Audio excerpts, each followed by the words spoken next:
Now we are going to discuss negative OR gate. The symbol of the negative OR gate looks like this. We have OR gate and two inverters. A, B inputs and output X. Okay, we can redraw this symbol as two inverters connected to the OR gate. Okay, we have input A, input B, and output X. OR gate can have many inputs and always has one output. If it comes to the negative OR gate can have also many inputs and is going to have always one output. If it comes to the truth table, okay, we are going to have for this gate 4 combinations A, B, and I have 0, 0, 0, 1, 1, 0, 1, 1, I have X, and let's take a look. Let's apply this combination to these two inputs. I have 0, 0. 0, inverter is going to convert to 1. 0 is going to be converted to 1. 1 or 1 is going to give me 1. So my output is 1. Next, apply the second combination. A is 1 this time. 1 is going to be converted to 0. 0 or 1 gives me 1. That's why I'm going to write 1 over here. Of course, you're supposed to remember the truth table of the OR gate. Next, we're supposed to apply combination where B is going to be 1 and A is going to be 0. 0 is going to be converted to 1 and 1 is going to be converted to 0. 1 or 0 gives me 1. And the last one, we have 1, 1 at the input, and I have 1 at B input is going to give me 0 at the output of this inverter and 0 at the output of the first inverter. 0 or 0 gives me 0. And I have 0. Now, let's take a look at this truth table. We saw this truth table somewhere. Please notice that this is the truth table of the NAND gate.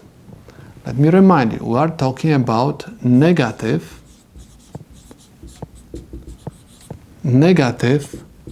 OR gate. And the truth table for the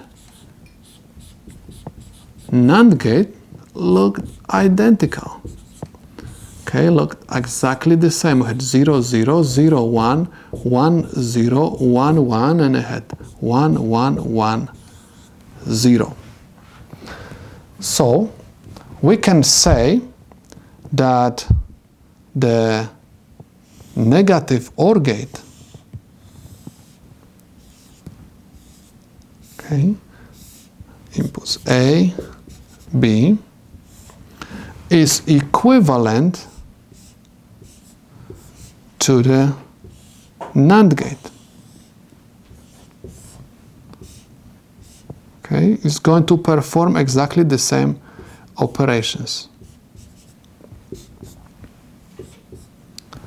Okay, and of course we have X over here. Now, we are going to use them for different application. Of course, everything depends from the application, because some applications will require to use the active low inputs. That's why you are going to use negative OR gate. And some applications are going to require the active high inputs. Of course, also we have to look at the outputs. Some applications are going to require active high output, or some applications are going to require active low output.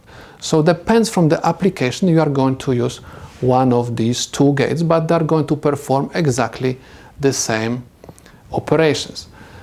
Now, if it comes to the logic expression, we have learned that the NAND gate has the expression A, B, okay, with the bar above, okay?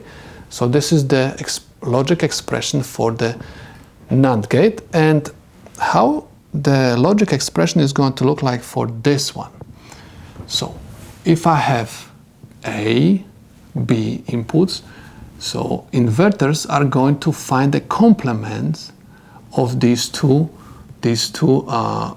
variables. That's why you're going to have A naught, B naught.